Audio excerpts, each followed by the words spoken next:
Hey, okay, so this video is going to be a quick review for adding and subtracting fractions with unlike denominators. The paper that I am going to talk to you about is week 3, day 3. So if you're watching this on Wednesday, happy Wednesday.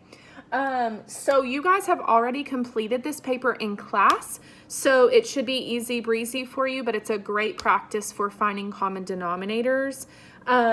So I'm going to do just a few with you, okay, for you. If you need any extra support or help, just reach out to me via Remind or Facebook, and I don't mind helping you, okay? So I'm first going to look at, and I know it's kind of far away, but I'm first going to look at this first subtraction problem. It says start. So we have 3/8 minus 1/4. Now what I want you to do is I want you to use a piece of scratch paper and do the work to the side. I don't want you to do it all over the paper because that's going to get kind of messy, okay? So the first thing that I notice about these fractions is they have unlike denominators. Can we add fractions with unlike denominators? No, we cannot. So we have to find a common denominator. And we do that by first listing the multiples of these denominators, right? A lot of us can just look at this and we already know our common denominator. But for the practice, I'm just going to go through exactly how I did it whenever we were first learning about this, okay?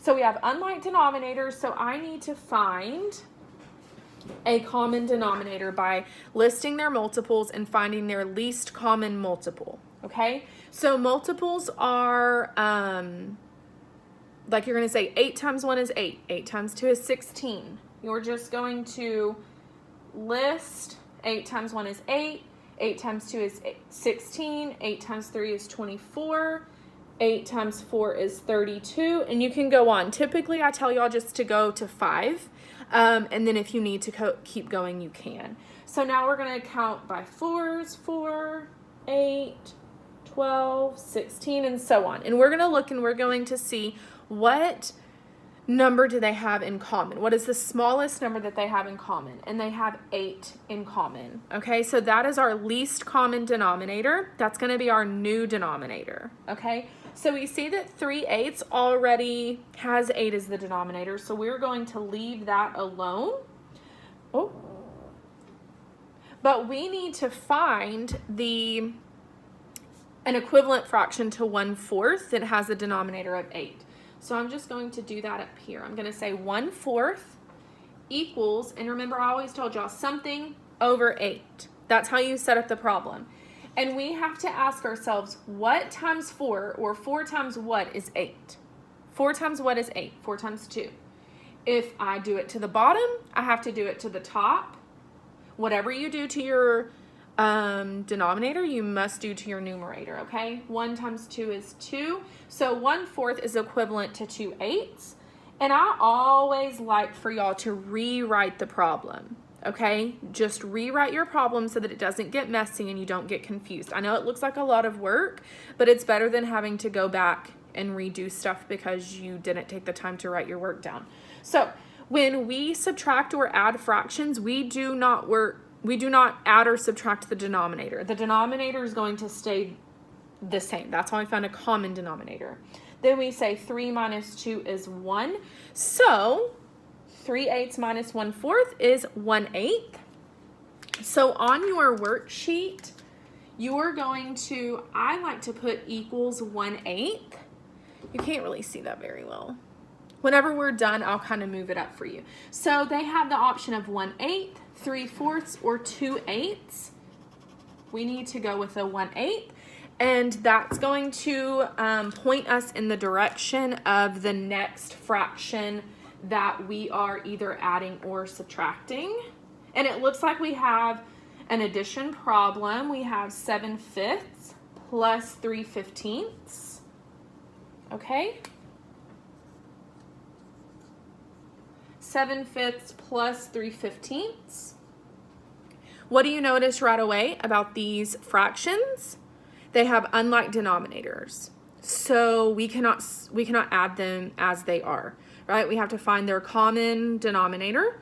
And a lot of us can look at this and we know that a common multiple of 5 and 15 is going to be 15. So I'm going to go ahead and list my multiples just for those of you who may need it. I have 5, 10, 15, 20. We have 15, 30, 45. I know that these numbers have 15 in common. So I'm going to find my equivalent fraction for 7/5. 7/5 equals something over 15, right?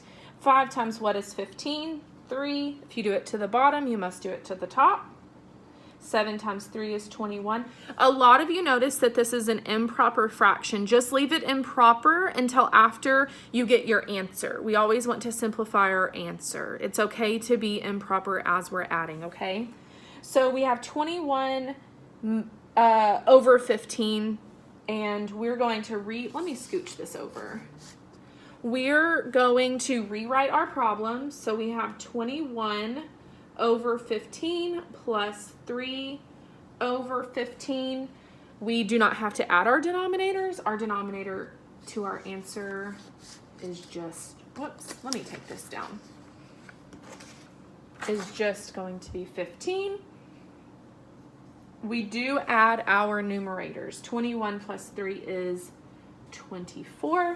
Now this is where you notice that it is an improper, and I'm going to go ahead and look at my answer choices. On here they have 5/8, 24/15, or 9/12. They do not have it changed to a mixed number, so I'm not going to expect you to. If you want the extra practice, you may do it, and I will show you on here just as a reminder. But it looks like on here they have improper fractions as answers, and that's okay. But whenever we do have an improper fraction, we have 24 over 15. An improper fraction is where your numerator is greater than your denominator. So this fraction bar means to divide. So we're going to do 24 divided by 15, okay? 15 can go into 24. I'm gonna put my facts over here, or my multiplication table over here. 15 times 2 is 30, so it can't go into it 2 times. 15 times 1 is 15. Now we subtract.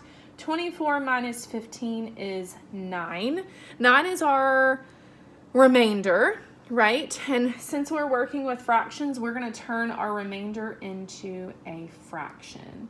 So 1 and 9/15 is what is equivalent to 24/15. Okay, so what I would do on this one is I would once again find the correct answer. And if you want, I'm the type that I want to see my whole way through the maze. So I would just lightly shade in. Remember, lightly shade in. You could possibly make a mistake. So then we're going to go down here to this one, and you would then solve 5/6 minus 3/24. So this is what it looks like so far. So I want you to work through those and let me know if you need anything or you have any trouble with it, and I'd be willing to help you. So just give me a call if you need something.